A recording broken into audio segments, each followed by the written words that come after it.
It's been a busy evening. We had severe storms in parts of Woodward County, and they produced wildfires, grass fires that went up. Our Shane Helton, he was on the scene there in Fargo, Oklahoma, south of town by about 2-3 miles. He got this video from about 2 hours ago. As we look at the board now, looking at radar, that storm that produced the fire has now faded out. That's where Shane is. He's in Woodward. Nick's north of Enid there in Garfield County. They're tracking some storms, and Amanda's up there closer to the Kansas border. I do want to talk to Nick. Nick, you were right next to a thunderstorm that had some legs for a little bit north of Enid. Looks like that's fallen apart. What are you seeing on radar right now? And do you see any lightning as you look off to the north into Kansas?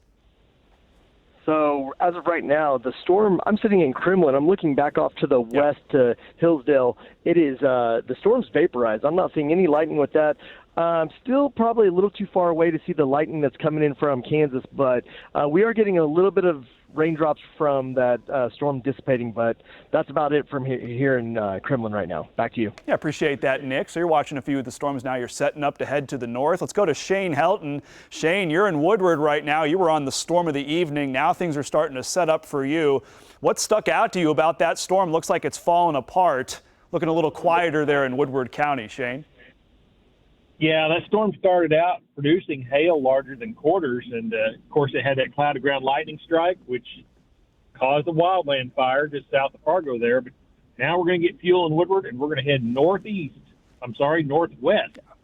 and catch those storms that are coming into this area. So Woodward will be in this area for a while, watching the storm for you and the other places around the area here, which is Fort Supply and Buffalo, Laverne. We're going to be in this area for a while.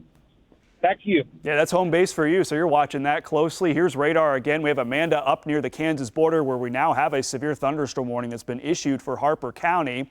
So this is going to be big time wind moving southeast at 45 miles per hour, 70 mile per hour wind gust potential with this line that's now moving into the KOCO5 viewing area on the northwest end. So that's going to be moving into Ralston at 1042, parts of Laverne at 1052. This is probably going to pick up a little bit of speed as well. So first county in, we're ready here for the next 20-30 minutes for these potentially 70+ mile per hour wind gusts to move in. You're under severe thunderstorm watch in northern Oklahoma till 2. So basically the storm complex you see in Kansas will be right at about this point by 2 a.m. We're going to see a new severe thunderstorm watch come out for OKC in central Oklahoma, and that will go far into the overnight, early Monday morning. You can see what the Storm Prediction Center has done with that complex of storms sitting in Kansas. They think it's going to come right down to the southeast. That level 3 out of 5 risk. We could see lots of damaging wind gust reports and even power outages north central into central Oklahoma through 2, 3, 4 o'clock in the morning here for central Oklahoma, with a low end tornado risk as well for that embedded threat. But I'd say wind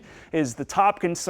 70, 80 mile per hour gusts as storms roll in. We've already seen that up in Kansas, golf ball sized hail as well. Here's 11 o'clock to midnight. Storms are now starting to enter northwestern Oklahoma. 1 o'clock, now 2 o'clock, moving into OKC. So I really want Oklahoma City and central Oklahoma up and down I-35 to be ready by about 1, peaking around 2 to 3 o'clock in the morning. And then by 4 o'clock, the storms are moving out.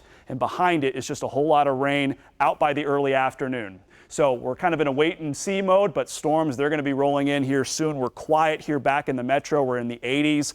We're going to see a really stormy night. Obviously, lots of thunder and lightning. It's going to be loud. We're in the lower 70s, upper 60s. Cold front moves in tomorrow. That wipes out the storm risk.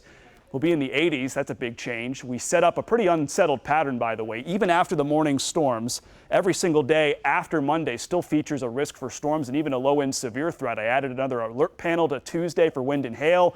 May need more for Wednesday, Thursday, Friday. There is an endpoint, though. By next weekend, high pressure builds. We're near 100. And you're up to date on your latest First Alert forecast.